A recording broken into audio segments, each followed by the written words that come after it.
And welcome back into another live edition of Kolby's Corner here from Blacksburg, Virginia on September 3rd, 2025. From a busy Blacksburg, Virginia. Starting to feel a little bit like fall here in the evening. So good to be back. We come to you today from Virginia Tech's practice that was still again close to the media as they prepare to take on Vanderbilt Commodores here at home this year. But we have a couple of takeaways from Coach Fry. Talked to J.C. Price, the defensive line coach, fittingly after a pretty good performance down in Atlanta from his unit against South Carolina Gamecocks. Also talked to Kai Heath, who had some pretty interesting insight. Obviously, he's had a storied history here at Virginia Tech, really not on the field yet, but sort of had a big game down against South Carolina. So talk to him. We'll have a story up on him on vtscoop.com here in a little bit. Appreciate everyone jumping in here and all the support on the show. So make sure to follow on all the socials and stay tuned in. But starting off, first off, a couple injury notes ahead of Vanderbilt. I know it's been asked a lot about Bowling Green transfer running back Terrion Stewart and his availability. It sounds like things are really trending up for him. Coach Fry said he thinks things are trending well. Had another good day today. Said same as much as his press conference yesterday, that he did everything that the trainers had asked. Had a really nice day today. Was doing even more than what the trainers were saying. So it does look like things are trending well for Terrion Stewart's availability this Saturday, which is going to be a massive help if he is ready to roll. Obviously, Marcellus Hawkins in his first action stepping up from the Division II level on Sunday against South Carolina, I thought did pretty well, just under 60 yards. I thought he did well with the holes that were in front of him, but definitely still you could see the growing pains of stepping up to that next level. And then behind him, Coney and Prelo sort of got stymied. They saw some reps, but didn't exactly get going. So to have another back who's seen it at that level, albeit at the G5 level, has seen a lot of football, will be nice to pair and maybe add just a little infusion into that offense that obviously against South Carolina had some struggles. So that'll be nice to add that to that running back rotation. And then moving to the offensive line, Pry also said of Brody Meadows and Jaden Muskrat, it looked like they're both probably going to be long shots for this week and against Vanderbilt.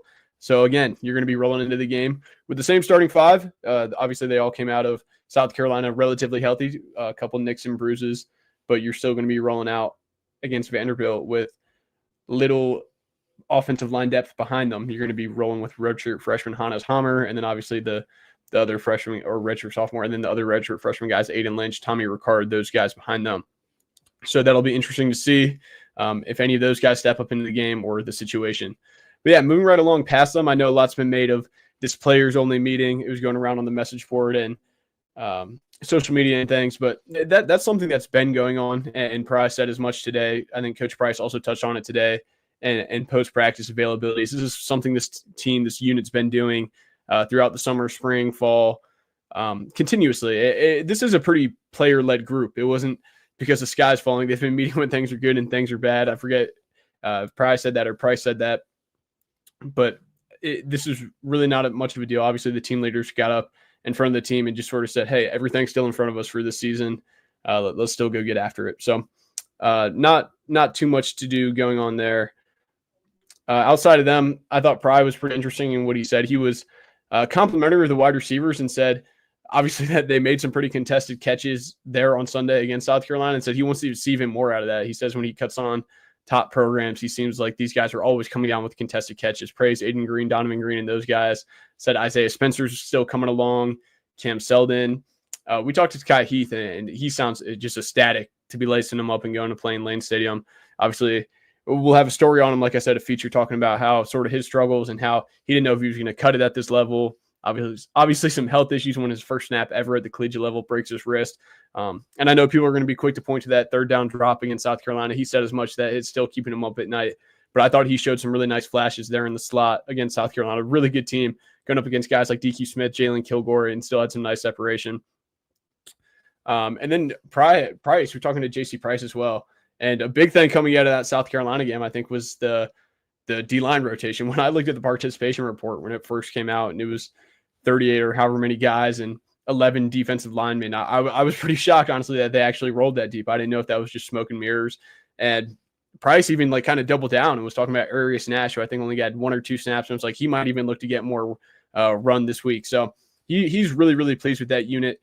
Talked about guys like Cody Heisman, Elijah Fall, a name that not a lot of people knew until obviously he got in the backfield and got to Sellers and made him fumble the football. But that's a group that I think they're going to consistently roll deep. Now, they might parse it down a little bit as they find that group. But he says that he thinks guys can be just as effective stat-wise if you just stay fresh throughout the entire game. And guys are making plays throughout the entire 4 quarters, and that's something I definitely like. I also thought a note, as I'm just sort of spitballing here out loud, they said that Sam's defense is so multiple and easily adjustable to the different type of offense they're going to face. Price was very, I guess, complimentary of Sam Stevkis in that way, where he said, it's sort of plug and play. Like, you go and face South Carolina, it's a little bit different than what you're going to have to do for Vanderbilt, but Sam's scheme is so easy to adjust, especially what they do up front to go attack different offenses. So I thought that was pretty interesting. I'm seeing a couple live chats come in, so we'll hit these before we talk about some other things. Any likelihood that JoJo Kramer Knowledge could see the field this week? It's possible, maybe not exactly totally likely. Like I said, they're pretty healthy back there at the defensive back position, maybe on special teams. That is something I think Pry was sort of underlying when he talked later about a Michael Short and some other guys maybe looking to get in on special teams. I think they're going to try and look to get a little bit more athletic on some of those units. Obviously, it was made the punt return. You had some guys on the field there like Kelvin Gilliam and Aiden Lynch. They're back on the block, maybe putting in a linebacker or a tight end there as opposed to offensive lineman, defensive lineman to be a little bit more athletic. So maybe they could work in there. But at the defensive back position, I think they'll get some run later in the year. But you look at Isaiah Cash, I thought he had a pretty good game. Put his hat on the ball a couple times, had some really nice tackles, was pretty good in coverage. You talk about guys like Isaiah Brown Murray. I thought he had a pretty solid day in his first showing in Virginia Tech year. I thought Thomas Williams looked really nice. Dante Lovett had a solid day.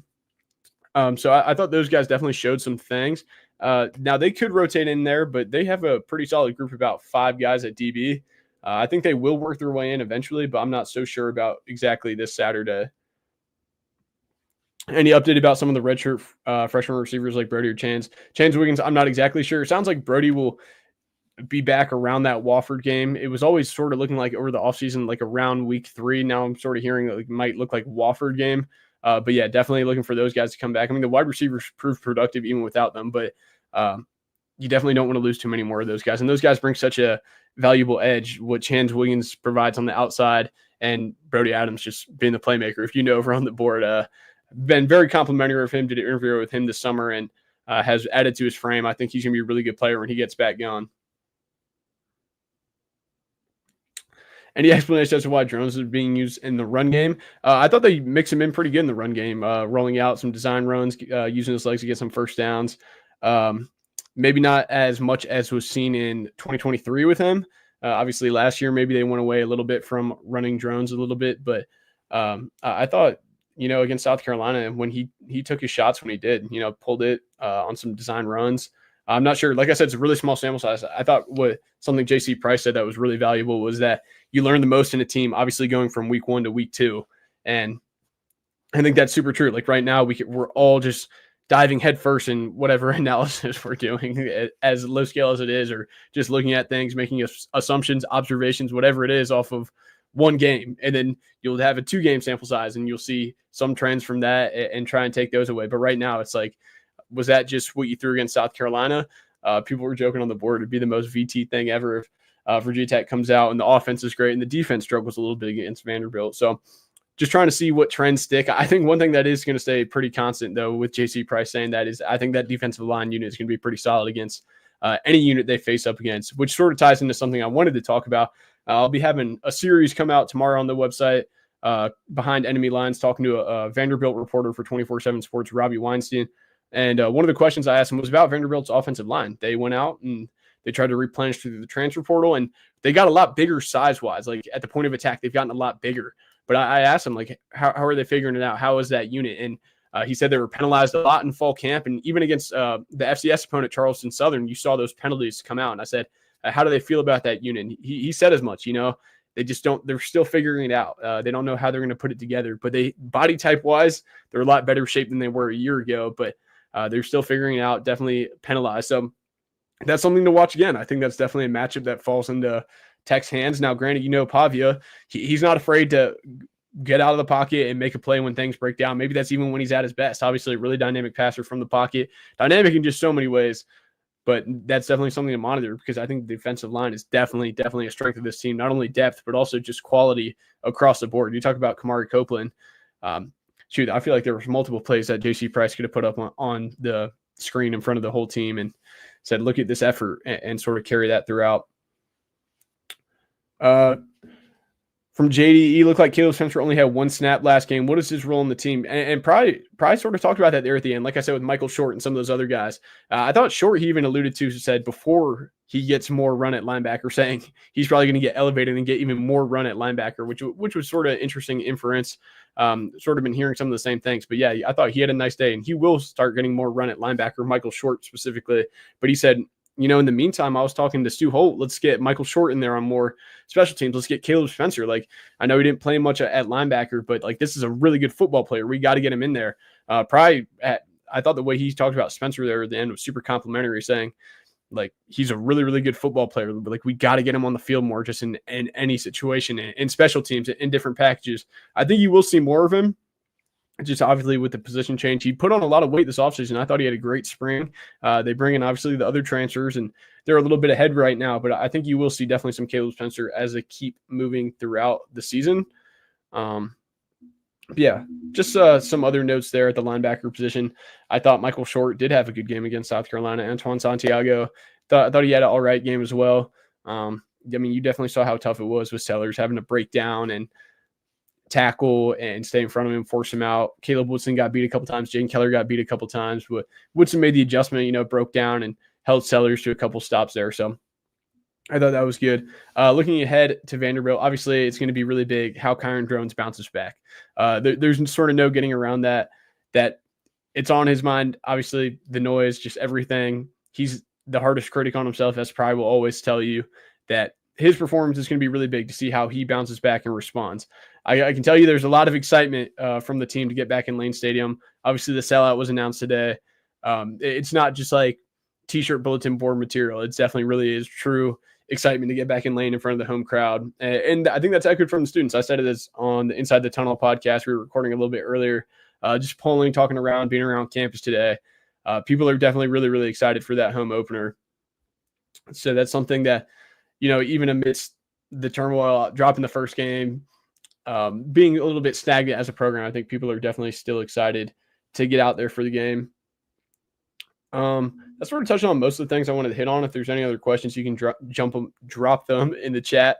Obviously, the special teams, I think that was really interesting. Pry bringing that up, that little aspect, because obviously he's had conversations with Stu Holt about different packages and things. Because I mean, special teams, that big pop play on the punt return, that sort of changed the complexion of that entire game. Maybe took it a little bit out of reach. They're right there, obviously a couple points in special teams.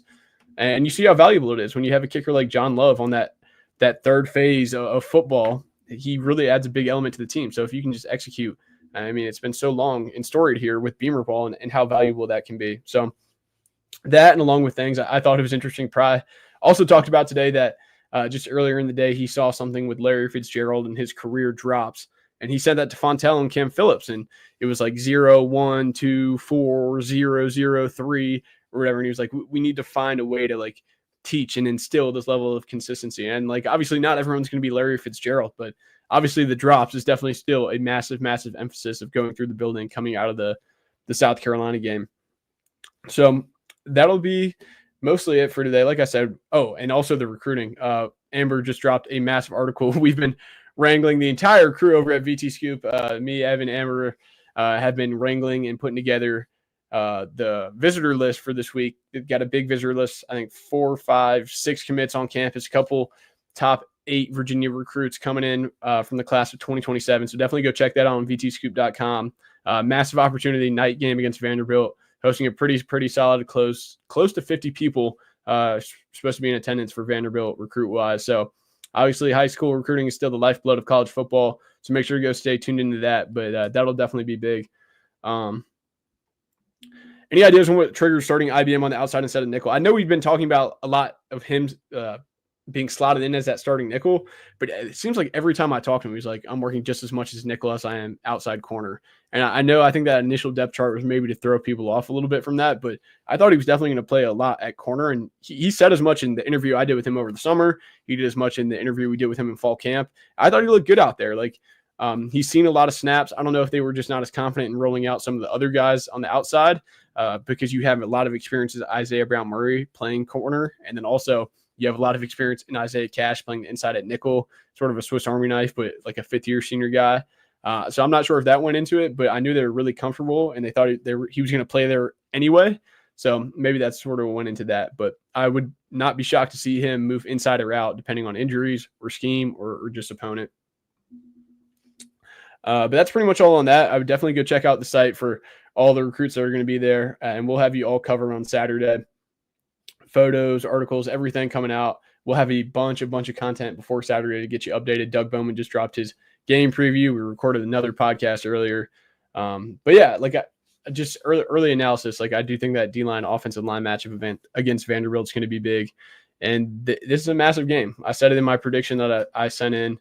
That'll run Friday. I think Virginia Tech still wins this football game. I have them right now winning 27-24. So I guess that's covering. Right now we're with where the line is. I think Virginia Tech wins a close one. I think it's gonna be a dogfight. Diego Pavia is a really, really good football player, but this game means a lot for, I think, just the tenure of Pry, the program in general. Like, it's just a really big hinge point game for the vibe of everything. And when I say that, it's not like if you lose this game, the season's over or whatever's over. I think it just would really go a long way to obviously get that out of conference Power 4 monkey off your back. If my score holds, I said to get the one score monkey off your back and just win a really big time game under the lights of Lane Stadium. Big time recruits in the house. Just sort of get that signature win in a way against the SEC opponent. Bounce back against South Carolina, and then the schedule sets up pretty fairly. And I just think seeing that leap from week one. Obviously, week one, so much was made of the MAs, the missed assignments, the missed execution on the punts, the drops, the penalties. If you can really just eliminate some of those penalties, it just really gashing penalties. You talk about that play Aiden Green made and gets called back. Donovan Green with a personal foul, something that's really out of character for a seventh-year senior.